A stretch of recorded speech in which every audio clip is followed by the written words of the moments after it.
Après Tamar, qui a eu des relations sexuelles avec son beau-père, il y a une autre femme qui est entrée dans la généalogie de Jésus, c'est Rahab, la prostituée de Jéricho. Une célèbre prostituée, parce qu'elle était connue même par le roi. C'est une grande prostituée, une prostituée de luxe. Elle entre dans la généalogie de Jésus, parce que Matthieu 1 le dit. Salmon, de son union avec Rahab, engendra Boaz ou Boz. Salmon, de son union avec Rahab, engendra Boaz. D'une prostituée, peut-il sortir quelque chose de bon? Tout le monde dirait, non, non, pas une prostituée. Mais ici, une prostituée, une pute, célèbre, entre dans la généalogie de Jésus. Pas comme pute, mais comme ex-pute, parce qu'elle sera mariée. Elle va trouver un homme qui ne va pas regarder son passé, qui va regarder sa bienfaisance. Il va dire, c'est une prostituée, mais elle a accueilli les nôtres. Parce que c'est ce que Rahab va faire. La Bible dit ceci. Josué envoya donc secrètement des Sétim 2 espions, et il leur dit, allez et reconnaissez bien le pays et la ville de Jéricho.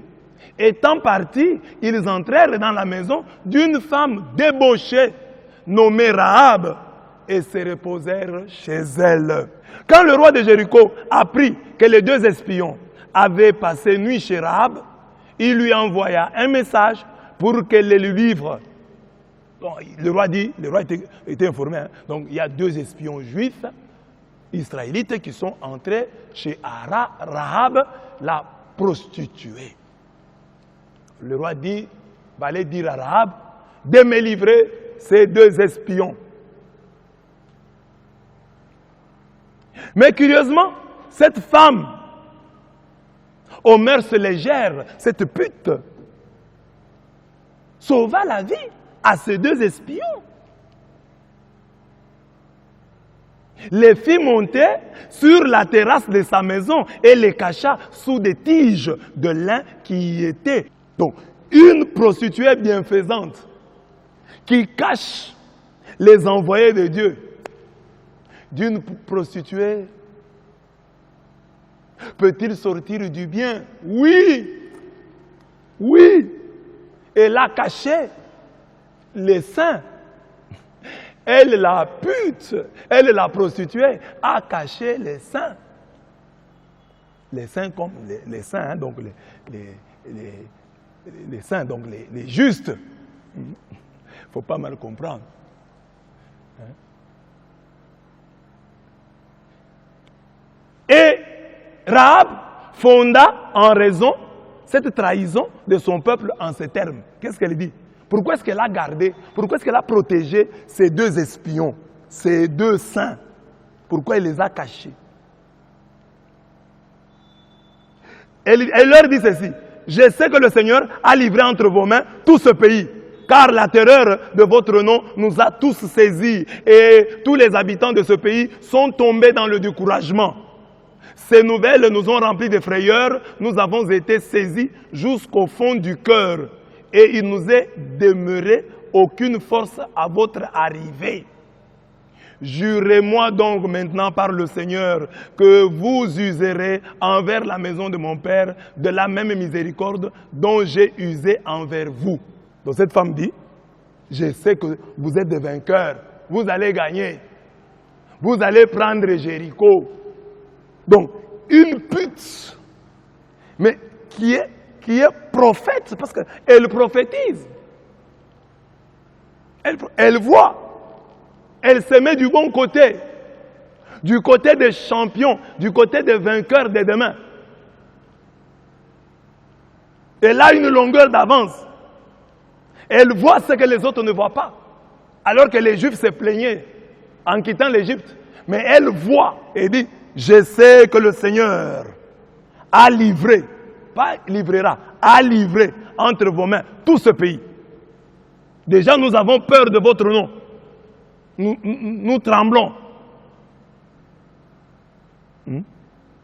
Nous sommes déjà tombés dans les découragements. Nous sommes remplis de frayeurs. Nous n'avons plus de force à votre arrivée. Alors, elle conclut même une alliance avec eux. Ils n'ont pas encore pris la ville. Ils n'ont pas encore pris Jéricho. Mais cette prostituée qui s'est montrée hospitalière, qui les a bien accueillis, se montre aussi visionnaire. Elle a donc des qualités que n'ont toujours pas les saints, entre guillemets. Nous présentons comme nous sommes des chrétiens, que nous sommes saints. Mais parfois, nous ne savons pas accueillir les visiteurs. Nous ne sommes pas hospitaliers. C'est ça. Et puis, nous n'avons pas les yeux qu'avait cette prostituée. Nous ne savons pas voir les champions, ceux qui sont en train de gagner, ceux que Dieu est en train d'élever. Nous ne savons pas les voir. Parce que si nous savions les voir, nous nous mettrions de leur côté. Nous les soutiendrions. Mais nous ne les soutenons même pas. Nous les combattons. Nous combattons les champions, ceux à qui Dieu a déjà donné la victoire. Mais elle dit, je ne peux pas vous combattre, je sais que Dieu vous a déjà donné la victoire. Ça, c'est la foi d'une pute, la foi d'une prostituée. D'une prostituée, peut-il sortir quelque chose de bien? Oui! Quoi? L'accueil. Quoi? La vision. Elle voit loin. C'est une mère aigle. Elle voit loin cette femme, malgré sa prostitution. Les protocoles furent signés entre les deux parties. Mais c'est Dieu qui le respecta. Parce qu'ils sont entendus. Les Juifs, les espions pensaient qu'ils prendraient Jéricho de manière naturelle. Qu'ils entreraient là-bas avec leurs armes et qu'ils épargneraient maintenant Rahab, la prostituée. Mais cela ne se fit pas ainsi. Dieu dit à son peuple de tourner seulement Jéricho. Et après, quand ils sonnèrent du corps, il y eut un tremblement de terre. Et je pense, quand il y avait les tremblements de terre, les espions ont eu peur. Ils se sont dit, mais nous nous sommes entendus avec cette femme que nous n'allions pas lui faire du mal. Mais maintenant, il y a un tremblement de terre. Et le tremblement de terre ne réfléchit pas. Le tremblement de terre ne respecte pas les accords. Qu'est-ce qui va arriver à cette femme? La Bible dit que quand il y a eu tremblement de terre, le tremblement de terre a sauté la maison de Rahab. Car elle avait pris un linge rouge selon les accords. Ces accords avec les deux espions, elle avait lié à la fenêtre de sa maison. Et quand le tremblement de terre est venu, le tremblement de terre a vu la corde rouge et le tremblement de terre a dévié la maison de Rahab. Le tremblement de terre a laissé intacte la maison de Rahab. Une manière de nous prêcher la puissance du sang de Jésus-Christ. La puissance du sang de Jésus-Christ. La corde rouge, c'est la corde du sang de Jésus-Christ. Là où elle est, les maisons qui sont, les maisons, les mariages, les voyages, les études qui sont sous le signe de l'agneau, même un tremblement de terre, même un phénomène naturel, les évite, les épargne, ne peut pas les toucher. Mettez-vous toujours sous le sang de l'agneau. Et souvenez-vous de cette histoire de Rahab. Ne liez pas à votre vie une corde blanche. Ne brandissez pas devant Dieu votre sainteté. C'est ça la corde blanche. Oh Seigneur, moi j'ai fait le bien. Oh Seigneur, moi j'ai fait ci. Ne brandissez pas ça. Même si Ézéchias a dit à Dieu, j'ai marché bien devant toi. Nous avons maintenant en Jésus-Christ quelqu'un qui a payé le prix. Il a payé de manière convaincante. Nous pouvons maintenant, au lieu de recourir à notre justice qui est souillée, recourir à la justice de Jésus-Christ, recourir à la justice qui nous a acquise à la croix de Golgotha. Et dire à Dieu, au nom de Jésus-Christ, prends pitié de nous. Au nom de Jésus-Christ, sauve-nous. Au nom de Jésus-Christ, bénis-nous. Au nom de son sang qui a coulé à Golgotha. Que même les tsunamis, que même les tremblements de terre, quelle que soit leur magnitude, nous respectent. Ne mets pas dans ta vie Une corde noire, la corde de tes péchés. Parce qu'il y a des gens qui sont bloqués par leurs péchés. Quand ils veulent prier, le diable vient et il ouvre un grand écran où il leur montre leurs péchés. Et ainsi les hommes sont découragés, ils ne savent plus prier, ils ne savent plus prier avec confiance, ils ne savent plus prier avec conviction parce que le diable leur a montré la corde noire de leurs péchés. Ne regarde pas la corde noire de tes péchés. Ne regarde pas la corde blanche de ta sainteté. Regarde la corde rouge du sacrifice de Jésus-Christ, du sacrifice de l'agneau à Golgotha. Il est l'agneau de Dieu qui enlève le péché du monde.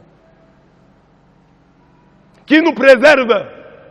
Le sang de l'agneau nous préserve de la mort, comme autrefois en Égypte, à Goshen. Quand l'ange de la mort a vu les maisons qui étaient sous le sang, il les a sautées. Il n'est pas entré dans ces maisons. Il n'a rien fait de mal dans ces maisons, car ces maisons étaient sous le sang. Que votre maison soit sous le sang de l'agneau, que votre profession, que votre vie, que tout ce que vous faites, que vos enfants, votre mari, votre femme, toutes vos entreprises, qu'elles soient sous le sang de l'agneau. Que notre Église, que notre pape, que nos évêques, que nos prêtres, que tous nos fidèles soient couverts par le sang de l'agneau. Les tremblements de terre a respecté l'alliance. Et Rahab et les siens ont eu la vie sauve. Que seule Rahab, la courtisane, ait la vie sauve avec tous ceux qui se trouveront dans sa maison, parce qu'elle a caché ceux que nous avions envoyés pour reconnaître le pays. Josué 6, 17. Rahab a la vie sauve et tous ceux qui étaient dans sa maison. Que notre Église soit comme la maison de Rahab.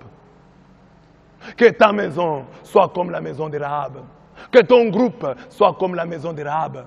Que toi-même et ceux avec qui tu vas te trouver dans cette maison, soyez préservés. Que vos vies soient préservées. Simplement parce que vous êtes dans la maison de Rahab. Si ceux qui étaient dans la maison de Rahab ont été sauvés, bien-aimés, que dire de ceux qui sont dans l'église?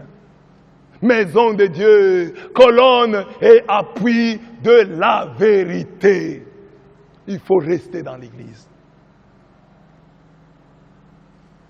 Rahab, nous l'avons vu, elle pratique le métier le plus vieux du monde, le commerce sexuel, la prostitution. C'est condamnable. Mais elle avait quelque chose que ne pouvaient avoir les femmes mariées, cette disponibilité discrète. Ce n'est pas tout. Rahab avait également une longueur d'avance sur ses contemporains. Elle avait un cœur accueillant, hospitalier. Elle avait compris que Dieu était avec Israël et que pour cette raison, elle aussi devait se mettre au pas. On peut tout dire sur Rahab. Mais sachons que Dieu est passé par cette courbe pour écrire l'histoire de l'incarnation de son Fils. Parmi les ancêtres de Jésus, il y a Rahab, la prostituée de Jéricho. Dans l'arbre généalogique de Jésus-Christ, il y a une prostituée. Et c'est dans l'arbre généalogique de Jésus-Christ. Jésus-Christ qui a vaincu Satan. Jésus-Christ qui a vaincu la mort. Toi aussi, ne te laisse pas arrêter par l'inceste qui est dans ta famille. Je t'ai parlé déjà de Tamar. Ne te laisse pas arrêter par la prostitution qu'il y a eu dans ta famille. La prostitution qui a eu lieu dans ta famille n'est pas une fatalité, n'est pas invincible. Tous les péchés sexuels qui se sont commis dans ta famille ne sont pas invincibles. Il y a quelqu'un qui les a vaincus. Et par ce quelqu'un, tu peux aussi les vaincre. N'explique pas toute ta souffrance. Oh, parce que dans ma famille, il y a eu ceci. Oh, ma grand-mère, oh, ma tante était prostituée. C'est peut-être pour ça que nous avons ces malédictions. Non. Dans la généalogie de Jésus, il y avait aussi des prostituées. Mais Jésus est le Christ, le vainqueur de la mort. Jésus a changé l'eau en vin. Jésus a multiplié le pain. Jésus a fait tant et tant de miracles. Il a ressuscité les morts. Et à la fin, il est ressuscité lui-même. Mais c'est celui dont nous parlons. Dans l'arbre généalogique de qui? Il y a Rahab, la grande prostituée de Jéricho. Dieu par Rahab est en train de dire à toutes les prostituées d'hier et d'aujourd'hui qu'un mariage est aussi possible pour elles. Ma sœur, toi qui t'es méconduite, toi qui as mal vécu dans le passé, Dieu te dit aujourd'hui, le Dieu de Rahab, il dit qu'il y a une chance pour toi. Il y a une grâce pour toi. Les écluses des cieux ne sont pas fermées. Tu peux avoir un mariage. Après ce passé tumultueux, honteux que tu as eu, Dieu peut te donner un avenir. Dieu peut susciter un Salmon. Un Salmon. Salmon, de son union avec Rahab, engendra Boaz. Dieu peut te donner un Salmon, un homme qui ne va pas regarder ton passé. Un homme qui va dire, je m'en fous de ton passé. Je te vois toi, tu es le présent et j'espère que nous allons marcher dans l'avenir glorieusement. Il y a des hommes comme ça, ils existent. Malgré ton passé, ne pleure pas trop ton passé. C'est déjà arrivé, tu as mal vécu, tu as mal agi, c'est déjà arrivé. Maintenant, c'est le présent. Considère le présent, cette parole que tu entends comme étant un cadeau de Dieu. Dieu te donne une nouvelle opportunité de changer de vie, ma soeur. De changer de vie, ma soeur, et de croire qu'il y a un Salmon qui existe quelque part et qui cherche une femme. Il dit, moi si je trouve une femme, quel que soit son passé, oh, je vais l'épouser. L'essentiel pour moi, que dans le présent, elle soit un présent, elle soit un cadeau. Et qu'elle m'assure que dans l'avenir, elle me donnera le sourire. Voilà ce que je cherche.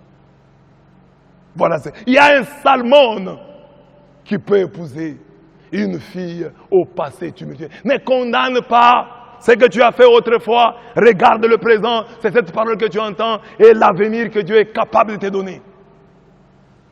Les dieux de Rahab et les dieux de ses filles calomniés, parce qu'il y a des filles qui dans leur vie n'ont pas péché autant que Rahab. Rahab était une prostituée connue. Mais cette fille de ta paroisse, de ton quartier, n'est pas une prostituée. Elle est tombée avec un garçon. Et tu ne sais pas comment il a regretté cela. Mais du moment que toi tu as appris qu'elle était tombée avec ce garçon, tu l'as mise sur la liste de prostituées. Et tu as écrit sur sa vie, pas de mariage pour elle.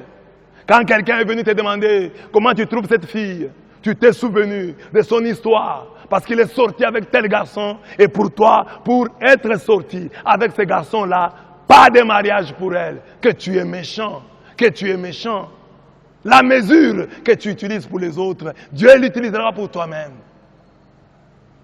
Cette fille n'est pas une prostituée. Si Rahab a eu un mariage, que dire de cette sœur qui est tombée avec ce garçon et qui le regrette? Et même si elle était tombée avec 2, avec 3,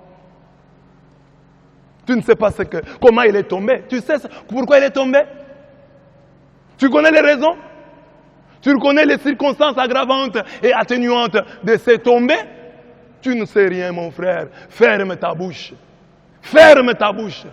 Tu ne sais rien. Rahab,